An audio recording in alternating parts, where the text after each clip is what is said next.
제가 지난주 이제 인터넷에서 뉴스를 보다가 이런 걸 봤습니다. 여행 위험 지도라는 걸 봤어요. 여행 위험 지도.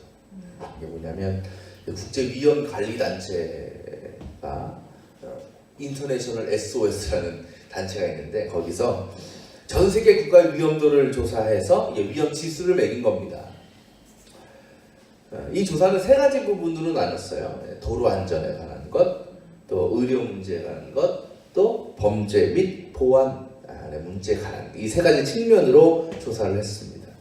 이 세 가지 가운데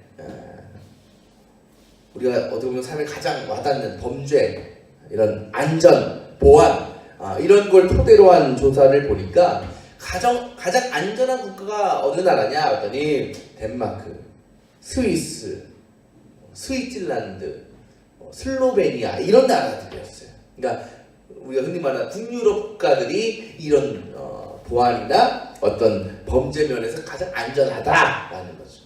반면에 가장 위험한 국가로 뽑힌 나라들이 있는데 여러분 어떤 나라일 것 같으세요? 한번 맞춰보세요. 그러니까 나라 한번 꼽아보세요. 네? 아프가니스탄. 1일 맞춰버렸네? 뭐 이런 나라들 아프가니스탄, 예멘, 소말리아, 리비아 이런 나라들이 가장 위험한 국가인데 그 중에 이제 말씀하신 아프가니스탄이 가장 위험한 나라 1위로 꼽혔다라는 거죠. 여러분 아프가니스탄 하면 뭐가 가장 떠올라요? 딱 떠오르는 단어 없습니까? 빈라덴. 그죠? 비슷해. 두 글자죠? 테러. 아프가니스탄 하면 테러예요. 여러분 아시는지 모르겠지만 지난 주간에도 이 아프가니스탄에서 테러가 일어나가지고 50명이 죽었습니다. 그래서 한 100수십 명이 이제 부상을 당했고요. 수없이 일어나고 있어요. 우리가 알게 모르게. 근데 그 테러의 배후를 우리가 잘 아는 이제 IS로 이제 보고 있습니다. 이 IS 우리 너무 잘 알지만 이 IS가 이 IS의 어제 라이벌격이라고 했으니 여러분 탈레반이라고 들어보셨죠? 탈레반. 이 탈레반이 어디서 만든 집단이겠어요? 아프가니스탄에서 만든 집단이에요. 그러니까 이 아프가니스탄이라는 곳이 테러 위험을 가장 많이 받는 곳인 동시에 어떻게 보면 테러를 또 많이 일으키는 정말 모든 위험적인 요소를 다 갖추고 있는 그런 나라라는 거죠. 근데 사실요 이와 같은 어떤 테러의 위험은요 그 나라만 있는 것이 아니죠. 사실은 전 세계가 자유롭지 못합니다. 기억하실지 모르겠지만 우리나라도 한때 테러의 사정권에 들어왔었다 그랬어요. 그래서 어디 뽑한다고 그랬어요? 코엑스. 그런 얘기 있었어요. 몇 년 전에. 실제로 걔네들이 우리나라를 상해서 했다는 거예요. 그래서 막 난리가 났었죠. 그렇다면 왜 이토록 이 세상에서 이와 같은 위험하고 위협적인 테러가 계속 일어나는 것일까? 다시 말하면 왜 테러를 일으키는 그 집단들은 그 끔찍한 일들을 왜 멈추지 않고 있을까라는 거죠. 우리가 알다시피 우리가 아는 테러리스트들은 어떤 사람들이냐면 이슬람 극단주의자라고 불리는 사람들입니다. 이슬람 극단주의자. 여러분 극단주의자라는 사람들의 특징이 뭔지 아십니까? 말 그대로 극단적인 사람들이에요. 극단주의라는 게 뭐냐면 자신들과 반대되는 것, 자신들의 뜻과 다른 것은요 절대로 받아들이지 않습니다. 그리고 그 가운데 종교적으로 극단주의에 빠져있는 사람은요 어떻게 하겠어요? 자신의 종교, 자신이 믿는 절대자에 대해서 반대하는 세력은 가만두지 않아요. 어떻게 해요? 죽여요. 멸망시켜요. 파멸당하게 해야 돼요. 그러면서 뭐라 그래? 이것은 너네들이 받을 때 심판이다라고 얘기하는 거예요. 또 그로 인해서 어떻게 되겠어요? 자신들의 세력도 강해진다고 믿고 또 자신들이 믿는 신의 위대함은 더 크게 드러날 거라고 그들이 생각하고 믿는다라는 것입니다. 그래서 그들이 테러를 일으킨 다음에 공통적으로 주장하는 게 뭐예요? 뭐라고 했죠? 알라는 위대하다. 탁 펼치면서 이게 뭐예요? 이게 신의 뜻이라는 거 아니에요? 그 신의 뜻을 위해서 다른 사람의 생명뿐만 아니라 또 뭐도 안 하고 자기 생명. 그래서 자살 폭탄돼요. 아깝지 않은 거야. 우리 신을 높일 수가 있다면 이 한 몸 죽어서 극단주의자들이에요. 그리고 그 사람들 그거를 뭐라고 믿어요? 진리라고 믿는 거예요. 근데 정말 그래요? 정말? 아니잖아요. 그럴 수 없잖아요. 말도 안 되는 거예요. 근데 여러분, 우리조차 하나님의 자녀된 우리도 그런 모습으로 살아갈 때 있다는 거죠. 뭐 우리가 막 테러를 일으킨다는 게 아니라 우리 그렇잖아요. 내가 옳다고 생각하는 것, 내가 맞다고 주장하는 일에 대해서 그것이 진리라고 여기고 그것이 당연하고 마땅한 것으로 여기고 그렇게 생각하고 행동한 것으로 인해서 누군가가 상처를 받고 마음의 아픔을 겪을 때가 우리도 모르게 있었을 거라는 거예요. 오늘 말씀 보면요, 예수님께서 신문을 받고 있죠, 빌라도에게.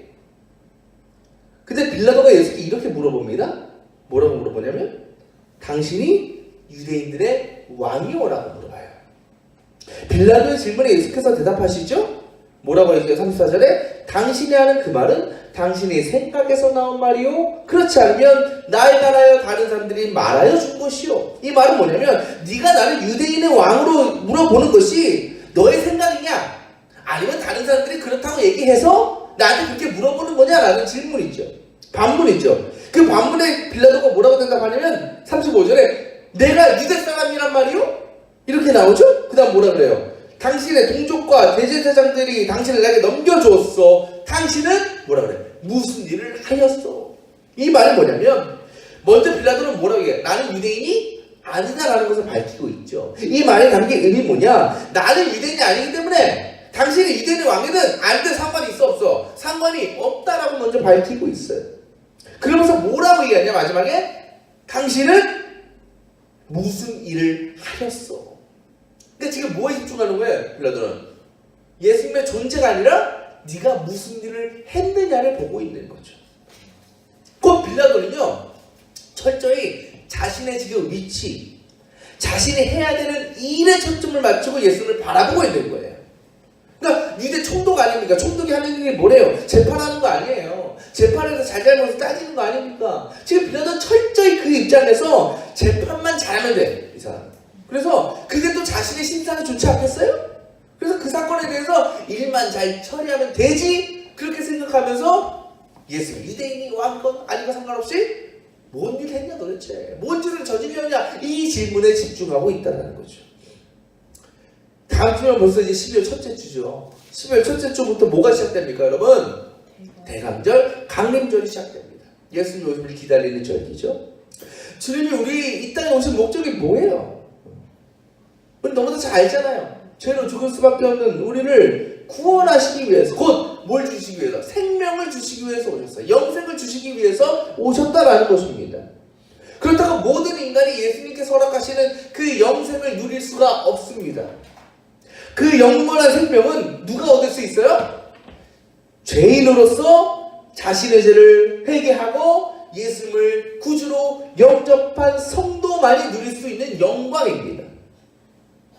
그것이 생명을 허락하시는 예수님과 그 생명을 누리는 성도들의 올바른 관계성이에요. 그 관계 안에 있을 때 우리가 구하고 받을 수 있는 것이라는 거죠. 그래서 예수님과의 그런 올바른 관계에 있는 사람은 가장 먼저 생각하는 게 뭘까요? 나는 뭐다? 죄인이다라는 거예요. 나는 죄인. 얘 엄마 어디 갔어요?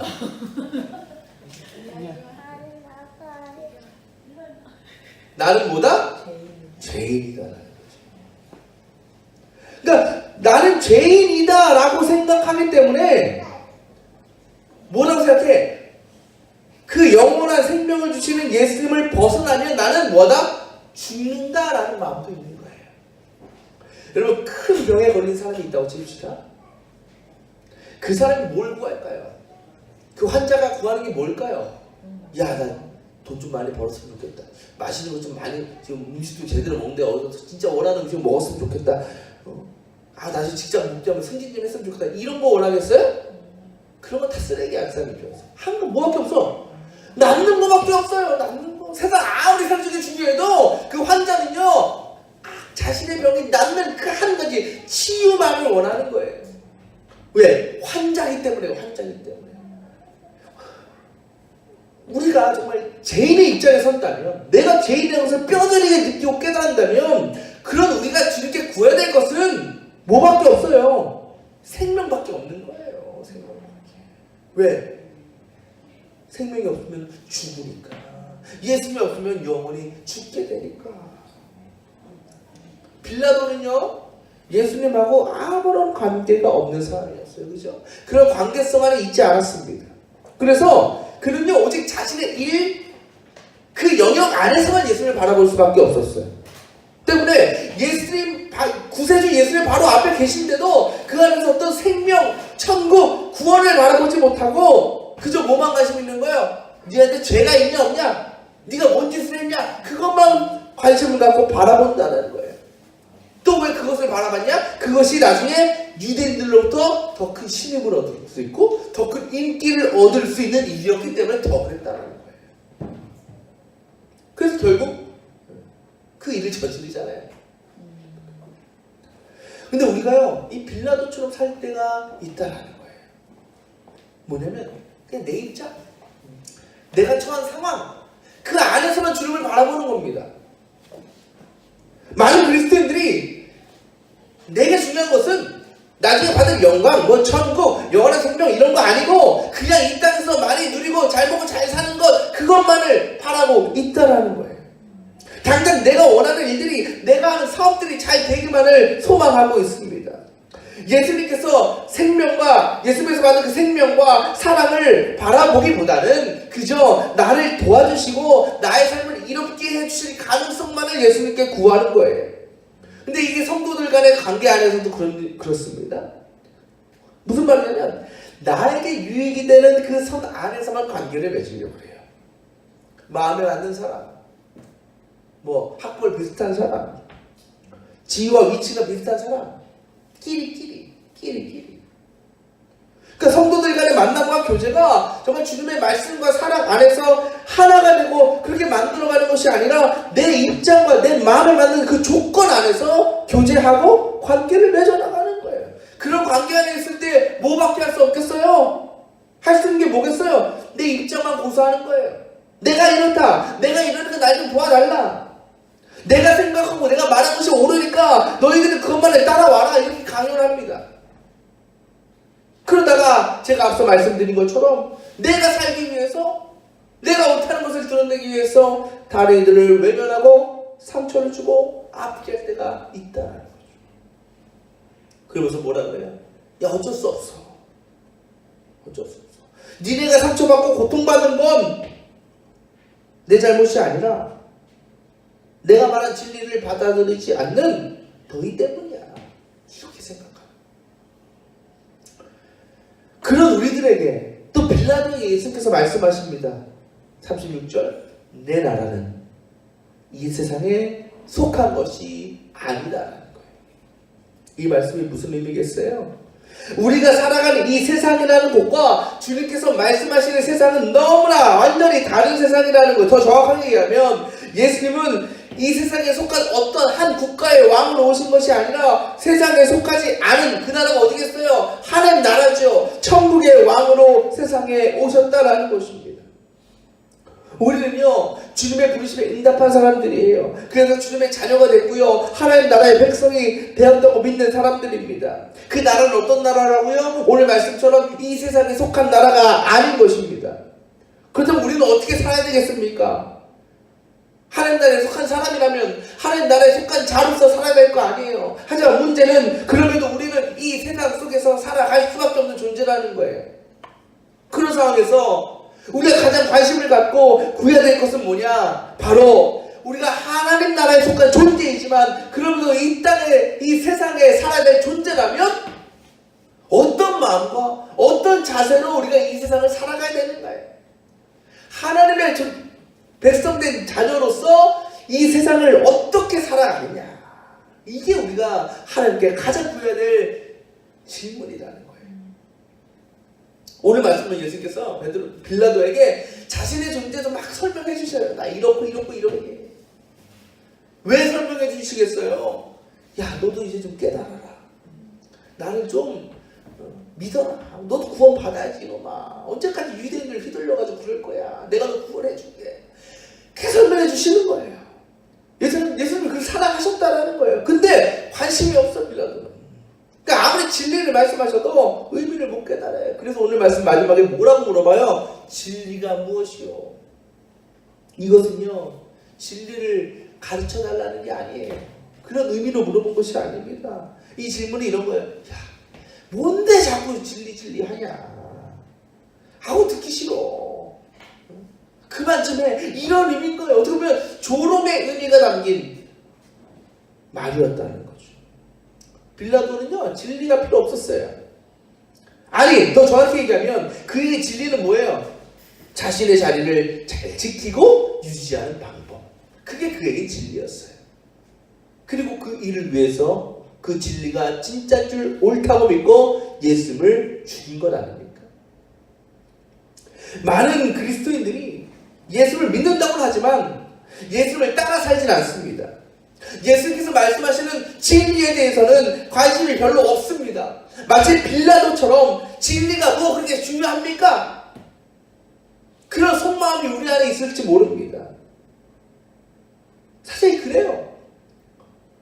예수를 믿는 것이 세상에서 어떻게 보면 힘이 되지 않을 수 있고 내 자리와 내 지위를 유지하는 데 도움이 되지 않을 수도 있습니다. 별로 내 삶에 도움되는 것 같지 않거든요. 예수를 믿는다는 게. 그렇기 때문에 예수 말씀하시는 진리가 더 우리에게 와닿지가 않는 거예요. 애초부터 그렇게 믿기 때문에 그렇게 생각합니다. 제가 저번에 테러에 대해서 말씀을 드렸습니다. 지금으로부터 정확히 3년 전이에요. 2015년 11월 13일에 파리 테러라고 불리는 큰 테러 사건이 일어납니다. 프랑스 파리에서 그 IS가 일으킨 테러인데 아주 동시다발적으로 일어난 거예요. 콘서트장, 운동장, 그런 여러 곳에서 한꺼번에 테러 일으킨 거예요. 그 테러로 인해서 132명이 죽고 350명 넘는 사람이 부상을 당했습니다. 이거는 9.11 테러 이후 어떻게 보면 가장 큰 테러라고 볼 수 있는 거죠. 그 테러가 일어난 다음에 정말 온 세계가 슬픔에 빠졌습니다. 또 슬픔과 동시에 분노했습니다. 그리고 그 테러로 사랑하는 이들을 잃은 사람들은 더 큰 고통과 더 큰 아픔과 더 큰 분노를 표출할 수밖에 없었습니다. 아마 그 가족들은 평생을 그 테러 집단에 대한 분노를 품고 살지 몰라요. 복수를 다짐하며 살지 모릅니다. 그런데 그 테러 이후에 그 테러 때문에 사랑하는 아내를 잃은 한 남성이 테러 집단에게 IS의 편지를 썼습니다. 그게 공개가 됐습니다. 제가 그 내용 중에 한 부분을 읽어드리겠습니다. 잘 들으시길 바랍니다. 지난 금요일 밤 당신들은 특별한 사람의 삶을 훔쳐갔다. 내 인생의 사람 그리고 내 아들의 어머니였던 사람이었다. 그러나 당신들은 나의 증오를 결코 가져가지 못할 것이다. 당신들은 내 분노와 증오를 간절히 얻고 싶겠지만 분노로 답하는 건 당신들을 그런 인간으로 만든 무지함과 다를 것이 없다. 겁에 질려 내 이웃들을 의심의 눈초리로 바라보고 내 안위를 위해 자유를 포기하길 바랄 테지만 당신들은 틀렸다. 난 지금까지와 마찬가지로 살아가겠다.